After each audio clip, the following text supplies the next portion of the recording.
আল্লাহ তাআলা এবং ফেরেশতাগণ তার নবীর উপরে সালাত পাঠান, আল্লাহও সালাত পাঠান, নবীগণও পাঠান।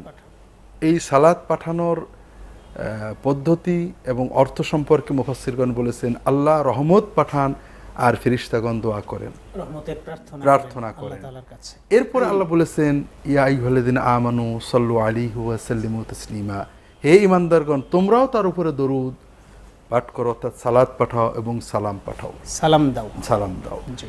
অন্য আয়াতে আল্লাহ বলেছেন হুয়াল্লাযী ইউসাল্লি আলাইকুম ওয়া মালাইকাতুহু, শুধু রাসূল পাক সাল্লাল্লাহু আলাইহি ওয়াসাল্লাম না, আল্লাহ এবং তার ফেরেশতারা মুমিনদের উপরও সালাত পাঠান। হুয়াল্লাযী ইউসাল্লি আলাইকুম ওয়া মালাইকাতুহু, তিনি এবং তার ফেরেশতাগণ তোমাদের উপরও সালাত করেন, অর্থাৎ যারা মুমিন বান্দা সবার উপর আল্লাহ জি তাআলা সালাত করেন। জি, এর পাঠান মানে রহমত নাজিল করেন, ফেরেশতারা রহমতের দোয়া করেন। অন্য অনেক হাদিসে এসেছে